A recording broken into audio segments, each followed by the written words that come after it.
Hello, my name is Jarrett Kerbel, and it's my joy and privilege to serve as the rector of the Church of St. Martin in the Fields. This is my rector's note for the week of July 12th. At morning meditation this morning, we meditated outside in the beautiful columbarium on a lovely summer morning with a cool breeze and a blue sky, lovely flowers all around. It was a beautiful 20 minutes of silence together. As we emerged from the quiet and meditation, one long-term meditator, I think I've been meditating alongside of her for 9 years now, spoke up and said, "Hello, do any of you know if you have a pair of 9.5 work boots that I could share with a gentleman who has gotten hired for a temporary job but doesn't have the required boots?"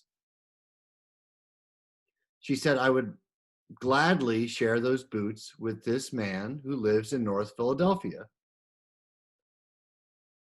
There was a pause as everybody considered the request, and I simply said to her, "You know what, Deborah? I have a fund just for that purpose, and I would be glad to write a check for those boots." And so the issue for this man who had found a job and needed a piece of equipment was solved. And I bring it up as an example of how we need each other, of how we all work together for the common good. Because all of you make donations to my discretionary fund, I have the money to help when this request comes in. So this man is able to take his job and earn a living because of your generosity and because Deborah spoke up for him and asked in a time and a place where funds were available.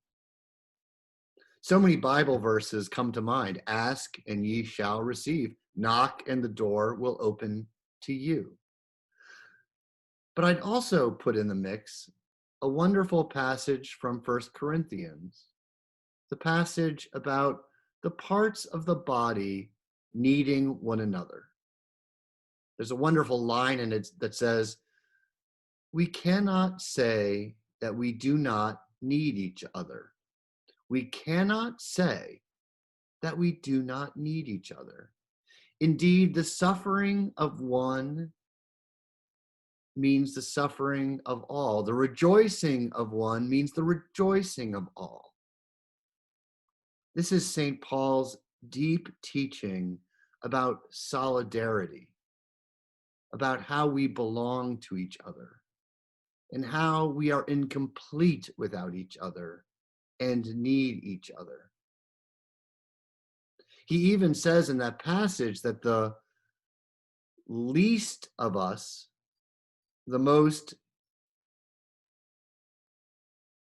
vulnerable parts of us or least esteemed parts of us are actually held in more esteem and things we need all the more. So we cannot say we do not need those who we might, in a natural sense, think less of. It's a challenging and wonderful passage, and one we must remember. We are all tempted to think we can live on our own merits. But now more than any time, I think we really need to depend on each other. We really need each other's perspective. We need each other to share what you are seeing, what you are hearing, what you are perceiving in me that I need to learn but cannot see. How much better equipped are we if we have a community of diverse points of view, diverse perspectives that help us see the world in ways we simply cannot. We might choose to be defensive. We might choose to be avoidant. We might choose to be arrogant and prideful and think that we can see the world, perceive the world, navigate the world without any other points of view. But if we choose that path, we're only hurting ourselves. And we're denying the path that Jesus Christ puts in front of us and that Paul explains. We are so much better equipped by community to see and hear and to know the work that God is doing, to receive the challenges God is sending to help us grow. My wife and I like to tell a very simple story. When we were in seminary, one of the meals that the refectory served involved a lot of spinach.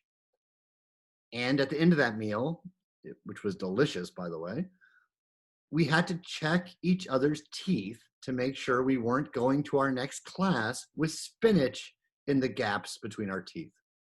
This is something we did for each other because we loved each other. Honey, you have a big chunk of spinach on your incisor. Now, I would never have known about that spinach unless she had told me and risked embarrassing me. But she saved me from embarrassment. And she was a good person who loved me in that moment. That is what we offer to each other. That is the great gift of marriage, family, and Christian community that we often forget. That we can learn to see the world and see ourselves in new dimensions and new truth and new accuracy when we listen to each other and share with each other and take seriously that people see the world differently than we do. One transformation at St. Martin's I'm very proud of is that our community engagement ministry takes seriously and has learned to follow the lead of the partners we work with. Rather than us acting like experts who know it all and have the one perspective because we are the funder, we are the ones with the money, that is, we're the ones with the power, we are learning to be in reciprocal relationship, mutual relationship, where we take the perspective of the people we enter partnership with seriously. So seriously that it changes our point of view. So seriously that it changes how we approach the work. So seriously that we are willing to follow them. For so long, funders have acted like the expert, acted like the ones that know it all, and have essentially told people who receive funds that the deal is this: be quiet, agree with me, keep your opinion to yourself if you want these funds. Now that's how raw power operates. We operate out of a prism of love, where we, when we enter a relationship, are willing to be changed by it. That's why we say we cannot say we have no need of each other. That's why we say that the suffering of one is the suffering of all. That's why we say that the least of these are as important as what we might naturally consider the most esteemed. This is the world of the gospel we live in.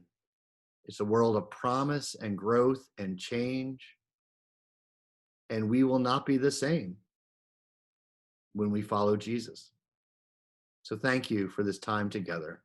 And thank you for being part of this community that is changing me and growing me and helping me see what God is doing.